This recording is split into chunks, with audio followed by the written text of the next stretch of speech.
Welcome to episode 2 of Dreamcatchers. I'm Lex Napa here with Naijah 9, visual artist specializing in portraiture. Thanks for coming on the show. I'm really glad to have you here. Yeah, no problem. It's great to be here. And I know you're currently working on a series regarding feminism, classism, and racism. And if you could just tell us a little bit more about your project and how it resonates with you and your experience, that would be great. Yeah, totally. After graduating from art school, I kind of had a little bit of an identity crisis, like with my art at least. Like I felt like I was kind of being put in a box because like I graduated in illustration, and if you know anything about illustration, it kind of is based around making work for clients because it's a client-based thing. It's like graphic design, like animation. You're making something for someone else. And I just kind of realized very late in my art school career that probably wasn't in the right major for what I want to do. Like a lot of my stuff is more personal, and I just kind of realized that I was just more into just making the work that I want to make, but like that focused on just a lot of emotions versus, draw flowers for, this magazine and, draw this for this person. Like I kind of realized that was more of what I wanted to do. And in a weird way, I decided to kind of just do work based around being very introspective, if you will. Mm-hmm. So I started off with a piece that I ended off my school career with that's called Torn. And it was about my parents and kind of when they broke up when I was younger and kind of the emotions that happened to me at that time. And it's kind of ironic because I could care less now. They're definitely two people who never should have been together. But at that time, it was the end of the world for me and started a lot of issues that I had, especially with my relationship with both of them. So I kind of made this piece about it. And then I kind of really enjoyed the process of doing that because I was kind of discovering more about myself, as well as kind of putting out the best work I ever have. So through that, I was just maybe I just need a moment to kind of figure out myself. I'm 24. I'm still, going through the motions, if you will, but maybe through art, I can just kind of dive in. So that piece after that was immediately about race. And I kind of wanted to kind of just explore kind of just the perception I feel like I'm always battling. And then after that came a piece about being a woman and kind of this glass ceiling.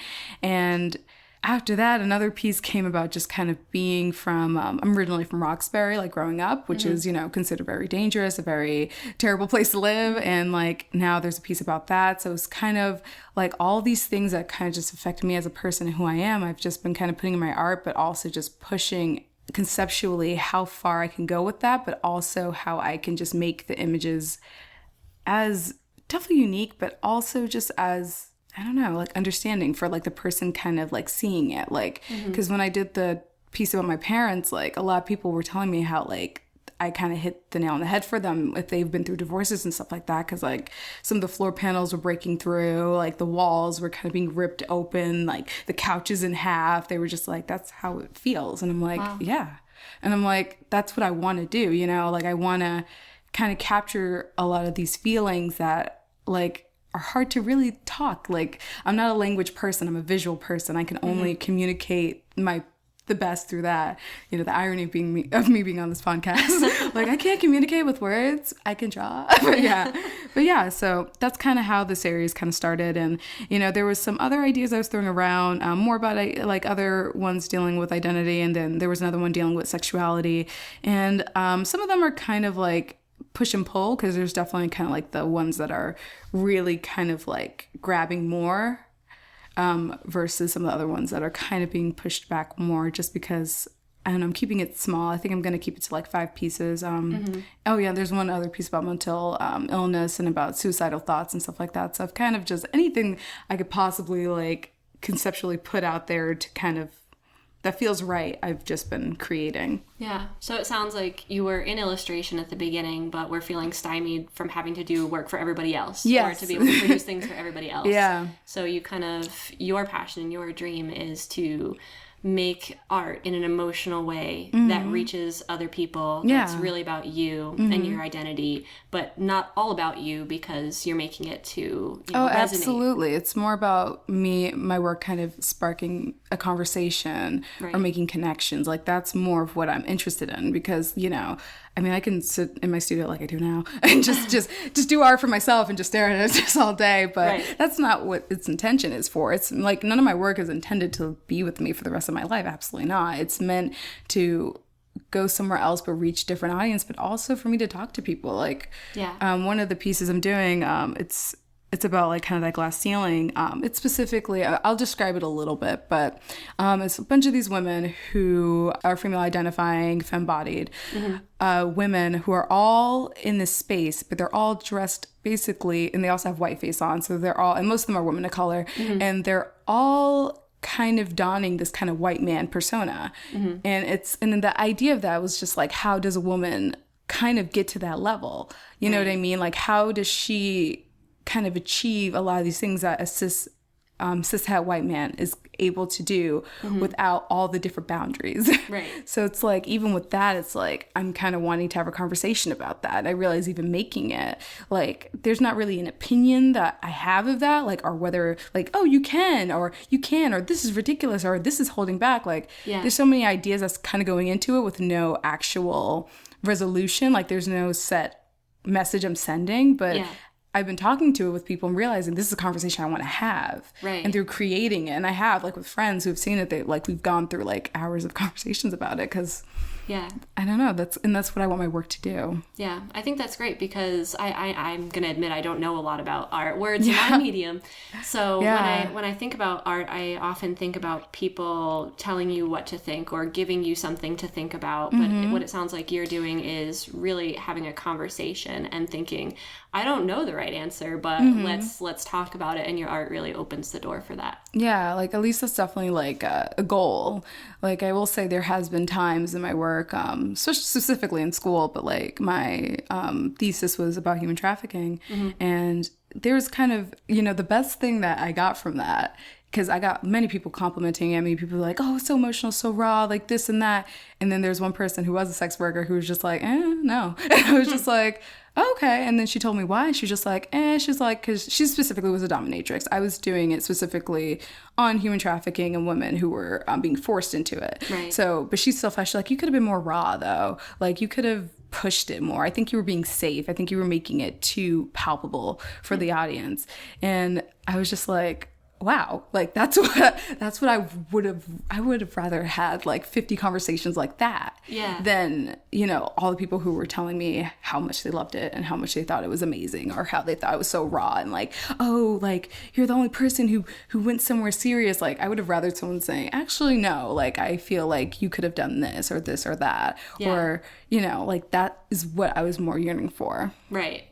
Getting that feedback from people who may not have had the exact same experience, but have kind of lived the life in a way. So that it kind of makes it more real for you, too, getting that feedback. Absolutely. And that's what I wish I had gotten. But, of course, like, it wasn't the exact setting for it. It was like a school thesis. And even though, like, I decided to just run with something I was passionate about, still, like, it would have been great to have connected more with the audience. I think I more so intended it for, versus just, mom and pops of all the artists coming in, and, a few people who don't really like to go there. So, and not being that token, like, social justice artist, because in that show I was the only person who, or maybe one of two people who decided to do something serious versus like children books, or like, botanical flowers, like, like one of two people who decided to go with like a topic or something hot button issue. But, I don't know. I rather have like legitimate conversations about the subject matter. Yeah.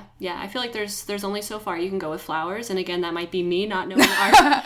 But I think that your work, I mean, just looking at it on your website, naijah9.com, it really spoke to me. Yes, promo. Shameless plug. But yeah, I was looking at your piece called Self-Hate, which depicts a woman kind of tearing fashion magazines to shreds in like this hauntingly real way. And could you talk about your inspiration for that piece? I know it's a little bit older than your current stuff, if you're willing to kind of go back with me. Yeah, I mean, I would say it's the most recent piece on my website. And it's not really one of my favorites at the moment, but I will say when I was making that piece, it was inspired by how feelings I had when I was younger, but also my friend who actually posed for the piece. Because, growing up, I had a lot of issues with the fact that no matter what I did, I would never look like a lot of the people I saw. Like, and it's funny because it's like, you know, kind of being older now, it's like you were never going to look like that. You know what I mean? You were never going to be that tall. Like, you're never going to be that skinny. You're never going to be that straight. So like, it's like just that alone, like, not happening.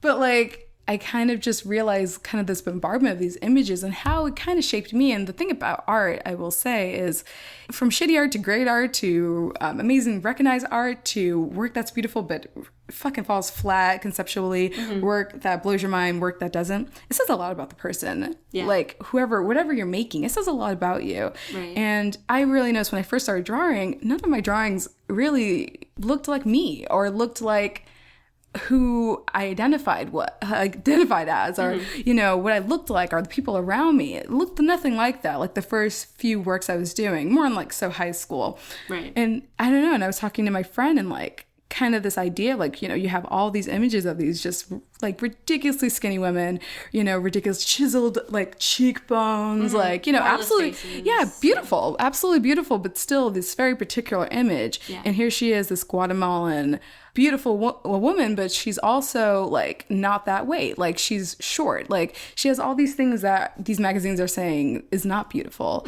because they're not even going to put that in, they're not even going to show that, they're going to put that very small, like at an event, like, oh, here's an event party at this fashion show, and you'll maybe see like maybe 3 people who don't look like that. But like through all the magazines I had, and they were all like high-end fashion magazines I took from, there was nothing but the same exact prototype of like what a woman should look like. Right. Yeah, and I would say even a man, because even the guys looked exactly the same. It was just is interesting. Like, but yeah, so I did that because I feel like a lot of the imagery does kind of breed an insecurity, like within a lot of people, and it, you know, I found that to be something very relatable because most people can't fit to that box, and it feels like it's really hard to like get that message across, but it's like, because people say it all the time, people have been saying it for years, but it's still not getting through. Change takes time, and they haven't been saying it for too long now. I had a professor once tell me that change takes a generation, and that's a long ass time to wait for anything.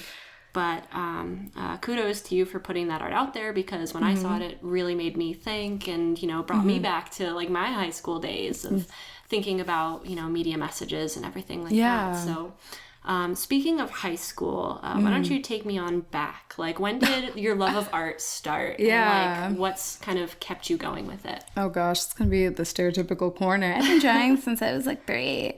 But yeah, no, I've always been very, very visual. But I will say, like, drawing, I will say I had an unfortunate like anime weeaboo phase, so that also definitely like put a lot of momentum to it, but I was always drawing. But I would say a lot of it was escapism, because I had a lot of things that I did for escapism, because I was just having a lot of home issues, like you know, a lot of issues accepting myself and who I was, and or who I am more so, and I just used art just to get away from that, or just to kind of create what I wanted to see. And even though, like, looking back, like, there's some probably problematic aspects of what I wanted to see, but it says a lot about me at that time. I would just say that was what it was. It was kind of like this therapy thing, like self-therapy, like, and it was great, you know. It's like, that's the one thing I could do, and I could keep working on it, and I could do it during math class, and I could do it any time, you know. And that's kind of just how it started, and it really just, I don't know, it became serious probably like around, like, definitely high school, when, like, you know, they start asking you, like, what do you want to do? And I'm just like, absolutely nothing but art. Like, literally, I'm like, I could do this for a career. Like, wow, who wouldn't? But yeah, I would say, like, that's like the little background story on that, at least. So art really for you was a way to create the world that you wanted to see, whether or not that's the world you still want to see to this day. Yeah, well, it's always changing, absolutely. And I'd be lying to you if I said, like, you know, the world I saw, I would say maybe 6 years ago, or, you know, 8 years ago, when I was still in high school, wasn't not even close to what it is now. Like, I'd be lying to you if I said like, oh, it's totally like, you know, like everyone's included and stuff like that. No, it was pretty much just very light-skinned people who were beautiful, who were heterosexual, and that's it. And like flowers and like probably anime music. Like that's what the world I at that time encompassed, just because that's not what I was around, and that seemed more positive than what I was around. Like, here's a place, you know, my whole idea of like what was beautiful was something that was absent from a lot of the abuse that I've seen throughout my life, a lot of like the bullying that I experienced growing up. Like, it was absent of all of that. It's just beautiful people just, you know, being beautiful, but also looking exactly the same. Like, whereas now, like, my work or what I envision is definitely just something more inclusive of everyone, but like real inclusion, if that makes sense, versus kind of like really fake inclusion. Like, I don't know, that's such a hard way of putting it, but no, to me it sounds like art maybe was for you at a time like a window out to a different world, and now it's more of a mirror. You're holding it up to yourself. Would you say that's true, I would say I mean, my relationship with art has definitely changed a lot because like, you know, once it becomes a job, there's a little bit of that like hobby relaxing aspect that just goes right out the window. It doesn't exist anymore. Where, you know, and arts now challenges me more, because whenever I do a piece, I challenge what do I want to put out? What does it look like? Am I drawing the same body? Like, can I draw another body type? Can I draw another skin tone? Can I draw another feature? What have I not drawn? Like, what does that mean? Like, what have I not represented? Like, and does it fit here? Like, are we doing it just to, you know, be just for like novelty's sake, or does this mean something for this piece? Right. All these like questions go in my head, and I really ended up just kind of racking my brain trying to figure out how to make just much more powerful work, if you will, or just has more substance, I think is the word I'm more looking for, like has real weight. Because like, you know, on my Instagram, I love the work I do on my Instagram, but a lot of that is just, you know, me practicing and doing portraits and stuff like that, but doesn't hold not even a candle of substance to the work that I've been working on now, which I want to have a conversation about. Like, there's only so much you can say about a pretty person, like smiling. Like, oh, Sophia, so like, you know, it kind of ends there, but I would say, the relationship has changed. It's art just keeps pushing me. Right. Now, if that makes sense. Yeah, definitely. And just hearing the way you talk about it, I can hear the passion behind it. So I feel like that's the only thing that keeps me going, because like once the fun part kind of ends, like I mean, art's never boring for me, but like it's definitely not like playing Final Fantasy or anything like that. It's not like, ooh, just indulge. It's just like, oh my god, what do I have to do? Oh my god, I'm not mixing the right shade of pink. This is going terrible. Like it's like definitely it becomes a process. Yeah, it's an absolute process, and it's one that this is the only one I feel dedicated to. So growing up, was there anybody who influenced you, who was particularly inspiring, or who pushed you to do art? No, not well. I mean, I had support, but there's no one who's artistic in the family, or like seriously, like anyone who thought they're like, oh yeah, I used to draw, and like, you know, they have like a drawing of like a horse that they tried. You know, no shade, but it's like, you know, but nothing, but like, you know, my mom would buy me art, so she didn't really want me to pursue it professionally. Like, to be honest, the reason even why I'm at art school is only because I didn't apply to schools that my mom thought I was going to. Like, literally that, like, hey, you know, I was supposed to apply to MIT, so I just didn't do it at all. But Mass Art accepted me. Like, oh, in this school, you know. So you really made your own way, it sounds like. I mean, I had to be more adamant, and I mean, I would say it is more my own way. I would say, you know, all my inspirations, it would be outside of people I know. It'd be like things I saw online or artists that I was following. That was where it was really kind of pushing me, because, you know, I'm very introverted. I'm much of a hermit, especially when it comes to art. Like, I literally am like, it's just a stereotypical, like, oh, I've been in my studio for 35 years and I just came out. Like, I'm very that. So, but like, so everything that like I gain, like that has inspired me, has all come from outside. And, you know, only in art school did I kind of like really start meeting people who like really inspired me. But yeah, but I definitely didn't really have that growing up. Like, I had people do, like, my mom would buy me art supplies, absolutely, buy me. I used to only draw on copy paper back in high school, so she, spent $5 and give me a whole stack of the support was there, but, like, not really someone, like, trying to help me, like, spread my wings in art, if you will. Yeah, so how did you then make that leap to say, I'm gonna go bold, I'm gonna apply to art school, screw MIT, like, how did you come to that? I mean, I just definitely was, like, screw MIT. I was like, math? For the rest of my life? Science? Oh God, no. The thing about it is I just always was doing it and I loved it a lot and it was the only thing that made me happy. So it kind of came from there. And, I was, I still like struggled with depression on the occasion. Like I'm very pretty like transparent about it. Yeah. And anxiety and stuff like that. And I was, very heavy going through that then. And this was the only thing that was leaving it. So I was just like, why the hell would I not do this? Like, right. It just didn't, and I felt like I was like, I've made all these sacrifices. Yeah. Kind of, giving my mom the grade she wants, being at the school where I'm treated terribly for this whole time, going through all these things and I felt entitled to what I wanted. That's the best way I can explain it. I felt very entitled to go to art school, to follow my passion and have the career that I wanted. And I just decided that that's what was going to happen. So I worked my ass off to try to make my work good enough because the anime drawings were a little too strong, like a few months before, then I kind of buckled down and like made actual work that, shows what I could do. But yeah, I would say like it definitely was a lot of self-driven and just me deciding like what will make me happy, and that felt like the only answer. I feel like that's a really brave path to take. Not a lot of people do that. Mm-hmm. And a lot of people end up regretting it later on in life when they're like, man, I wish I would have gone to art, or I wish I would have thought more about music. Yeah. So the arts are so important, and thank you so much for keeping them alive and being a part of the art community in Boston. It's really important. Yeah. No, of course. Any advice for the young people out there who might be listening to this podcast, thinking about their dreams? Anything that you have for them to help them follow their passions? Yeah, sure. I mean, I don't know. I feel like I talk to a lot of young kids and a lot of them kind of specifically kids in art specifically in art.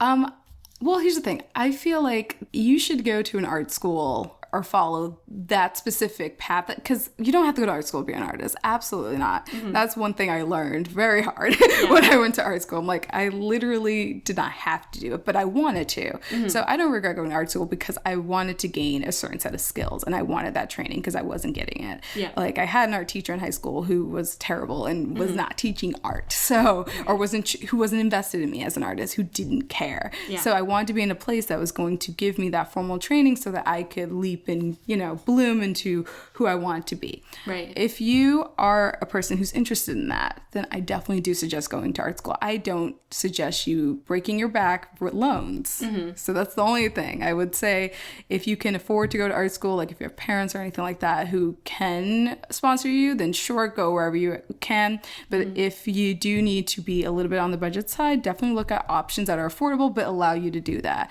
Mm-hmm. And hence I went to Mass Art because that's all I could afford. But I would say be savvy, just because you don't want to go for your passion in art, and an art career can take a long time. Yeah. And it still takes a long time. Like I'm still working at it to make it what I want it to be. Yeah. But you don't want to have Sally Mae on you as well, because that will kill the art love really quickly. Yeah. And I know people who have a lot of that. So I always make that suggestion off the bat, just because I feel like a lot of people don't talk about that enough. Like everyone says, go to college, you have to go to college. But it's like with caution and be mindful. Right. And really if you're, and if you're an artist who you already feel very confident in your work and, you just want to leap and go for it, then do it. Like make your social media, post now, create the work you want to make now, study. It's so easy to independently study art. It's so easy. You go to these museums. Like literally, I paid how much money in tuition to go to museums and draw things. But like draw from life. Like keep honing your skills and crafting who you are, and never be afraid to experiment. That's also the other big thing. Like try as many things as you can, but I would say go for it. Like I'm one of those people. I'm like, go for it, and also go for it in a way that will preserve your love of art. And I just personally feel like owing a shit ton of money to Sally Mae is not going to preserve your love of art. Right. So like that's why I'm always just like with caution, like, and make sure it's your passion. Like I never suggest anyone going to college unless they know like what they want to do, have an idea of what they want to do, and feel like they'll get it. Right. Yeah. Yeah, so no matter who you are, going to a college that you believe is invested in you is going to support you. Yeah. Finding the resources to do that, whether it's scholarships or applying to more affordable schools, whatever you can do to kind of lessen the burden of Sallie Mae. Yeah. Hopefully I don't get sued for that, but...